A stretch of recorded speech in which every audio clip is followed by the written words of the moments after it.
A very good morning and welcome to our In Conversation series. Today we have with us Mr. Shailesh Gandhi.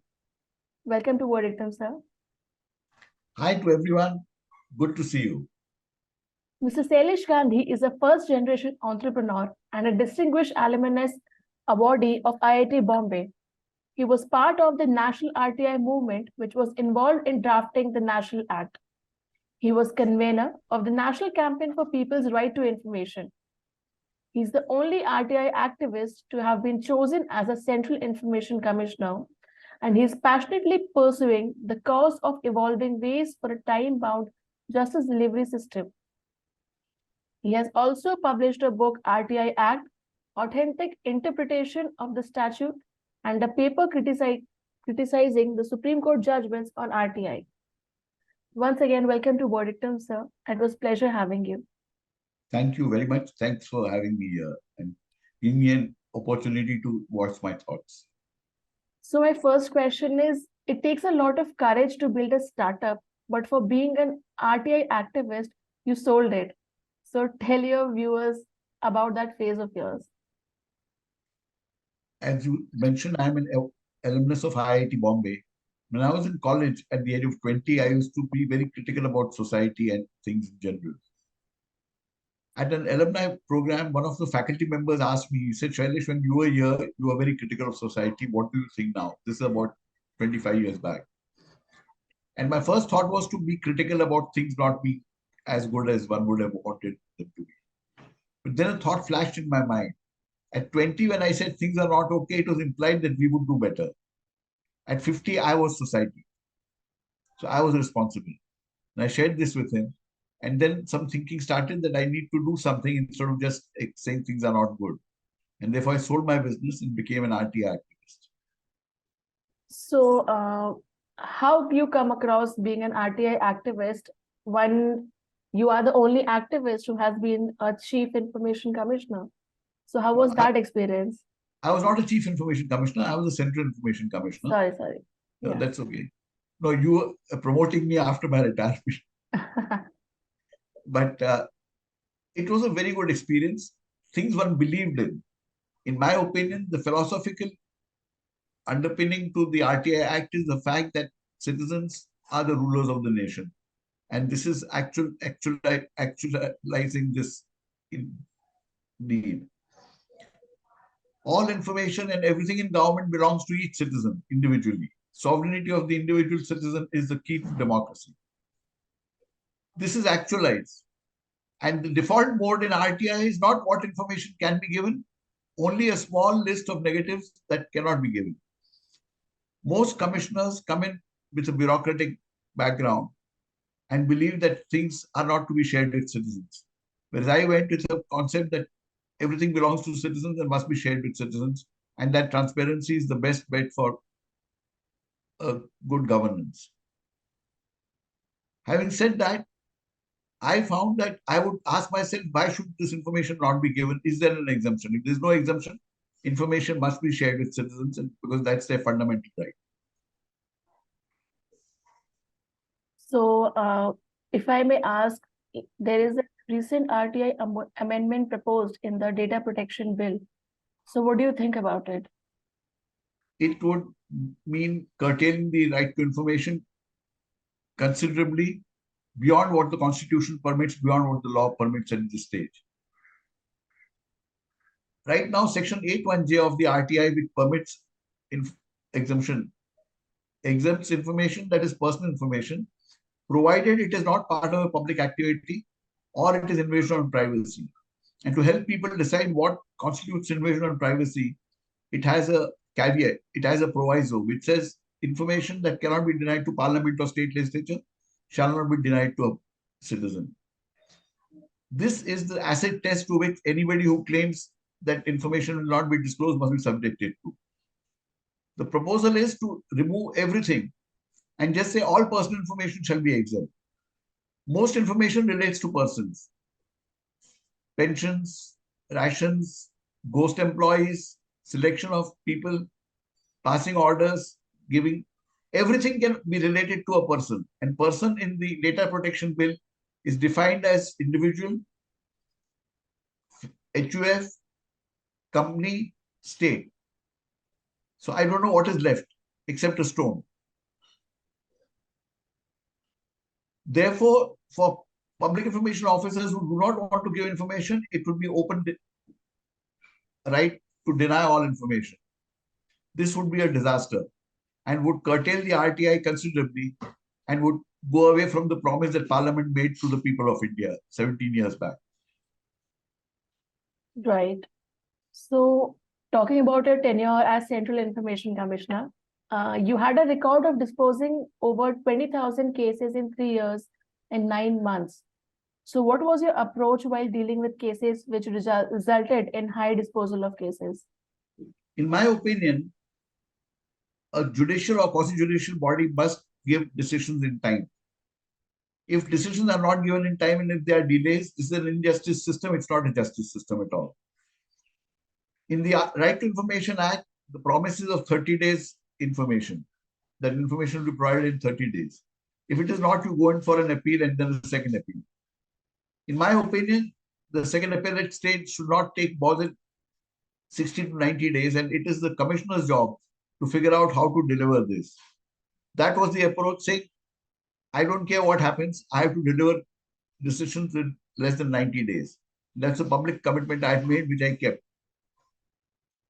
Disposing these cases is not a difficult job at all, provided a commissioner takes ownership and says, this is what has to be delivered.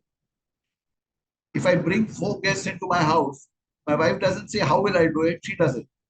She manages to cook for everyone and feed us all. Similarly, commissioners must take responsibility. Just as police take responsibility whenever riots occur or something goes wrong, they take responsibility. They don't say we are unable to do it, we'll do it after 2 months. A doctor doesn't say that. Why should judicial or quasi-judicial bodies say that we will deliver orders when we feel like? True indeed. And what I did was easily replicable. It was replicated by Ratnagar Gaikwad in Maharashtra. So, you have always advocated time bound justice, and we can read your opinion regularly on leading newspapers. So, according to you, what should be an ideal mechanism for time bound justice, as you have said that it's the duty of an officer to give speedy justice? In my opinion, nothing really serious has to be done. And that is counterintuitive to what people believe. We did an analysis of 12 years of data from the Supreme Court's website to figure out how many judges are required. The first judge's case and the second judge's case, the Supreme Court said we need 50 judges per million, otherwise nothing can happen. The actual number of sanctioned positions is about 19 to 20 judges per million. So that means unless you double or triple the number of judges, things will not move. I said, let me calculate how many judges are required in the Indian system. And we adopted the same methodology that was adopted by the Law Commission in its 245th report. We said, roughly, you can assume that if 10 judges deliver 10,000 decisions, 12 judges are likely to deliver about 12,000. It may not be arithmetically perfectly accurate, but within reasonable terms should work. Based on that, we found a very peculiar thing.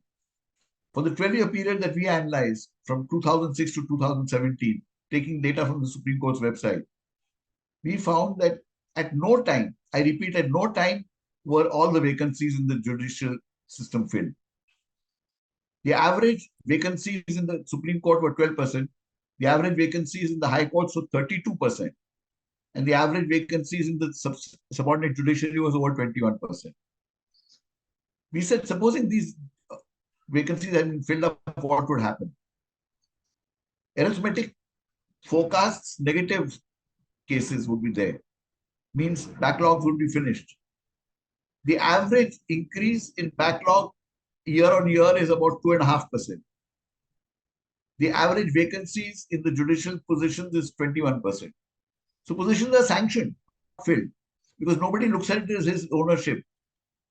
Unfortunately, no Chief Justice of India has said we will fill all vacancies. It is not very difficult. Vacancies are created by 3 different systems. One, retirements. Most of the vacancies are due to retirements. 2, to some extent due to deaths, illness, or promotions.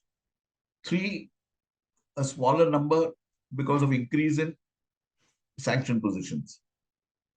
B and C can be easily estimated, and the retirement date of judges is known the date a judge joins.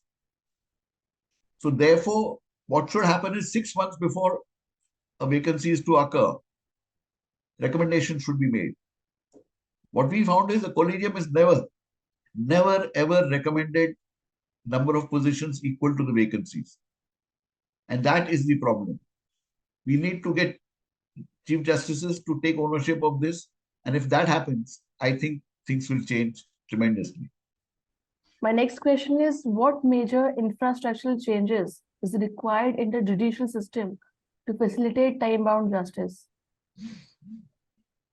Filling in judicial vacancies is the critical thing.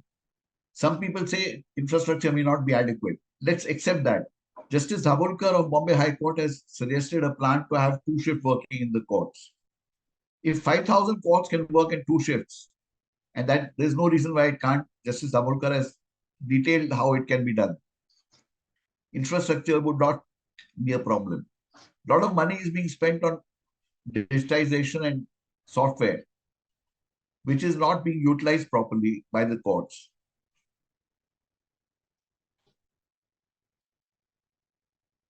Unfortunately, our banks 2 decades back switched, 2 or 3 decades back switched to computerization. Our courts 2 or 3 decades later still seem to be saying we find it very difficult. I think all that is required is a will to deliver, and it can be done. So in delivering time-bound justice, technology can play a vital role as it helps the court to provide all the necessities which is required. But do you think technology has not been adopted by all the courts, especially in the subordinate judiciary? And what are the challenges? Yes, sir. Challenges is the will to perform and the will to deliver. 4 senior Supreme Court judges took a press conference on the lawns of their house some years back, led by Justice Chalmeshwar. What was their demand? Their demand was that Rashtra allocation should be done logically. Nothing changed. If a computerized program were to decide Rashtra allocation, things would be far better. If a computerized system were to decide on listing of cases, it would be a far better system. Today, there's too much arbitrariness in the system. Consequently, delays are paid for by the poorest and the weakest. Those who are rich and powerful are able to get delays if they want, or fast decisions if they want. Article 14 of our Constitution is trampled on every day in our courts of law. Every day. We talk of equality before law. There's no equality before law. What we have prevailing is an injustice system, and I think the Chief Justice of India should take ownership of this. So what are your views on virtual hearing? And do you think virtual hearings is the future and it will help in the speedy disposal of cases? Most certainly, yes. It will also bring down the pain for the litigants and the lawyers. Today, lawyers in big cities are able to get the cases for High Courts and Supreme Court. Small town lawyers who may be very good are unable to take these cases up. In fact, at times in the subordinate court, a lawyer may have steered the whole case and knows everything about the case. But when it goes to the High Court, he has to give it to somebody else who can stay in a big city. All of this can change dramatically. Most litigants have no role to play in the court in most cases. They reach there just to see what happened. If virtual hearings were allowed, they would be able to do it. And in fact, I, along with some others, including Julio Rivero, have a PIL in the Supreme Court asking for virtual hearings to be accepted as a fundamental right of citizens. So finally, since you had a very successful career and you worked for a noble cause, so what will be your message and lesson to a young freshers entering into litigation or willing to contribute for a social cause? Fight for filling up all judicial vacancies. We do not need 2 and 3 times the number of judges. This is a fiction created by a completely erroneous reading of the story. The truth is, we only need to fill in judicial vacancies which are sanctioned already. The government is not to blame, it's the judicial system that is to blame. At subordinate judiciary, most of the appointments are done through competitive exam. Now, I've seen number of reports where everybody is failed. Nobody is taken up. In one recent case, 2,200 people appeared for an exam for the judicial services where there were 3 positions. And nobody was chosen because the high standard they set, either their standards are wrong. In simple terms, everybody goes by the system of saying the best available. All colleges do it, IIMs and IITs do it, Infosys does it. Why can't the judicial system, whenever it sets a process, say we'll take the best available? As far as the collegium is concerned for High Courts and Supreme Court, I think they need a secretariat or a shortlisting system available which will shortlist people. Currently, over 100 judges have to be appointed each year. This would require vetting and going through biodata of 500 to 1,000 people, which time the collegium does not have. A far more sensible thing would be to leave it to a secretariat or another body to shortlist candidates and then select out of those. If this were done and in the subordinate judiciary it was accepted that whatever vacancies are there must be filled up with the best available, the concept of failing people must stop. If this is done, I'm sure there'll be a big change. And younger people must fight for this, must agitate for this, must discuss this, and ensure a roadmap to be laid out which says within 3 years, 5 years, 7 years, the delay in the judicial system will go down. European courts deliver justice in an average of about 6 months. Indian courts deliver justice on an average time of about 30 months. With this kind of situation, we can never become a first-rate nation. If you want to become a first-rate nation, our rank in the rule of law index has to go up. It is at 79 just now. Thank you so much, sir, for sharing your insights and coming to Verdictum. It was a pleasure having you. Thank you so much. Thank you. I enjoyed the conversation with you. Thank you so much.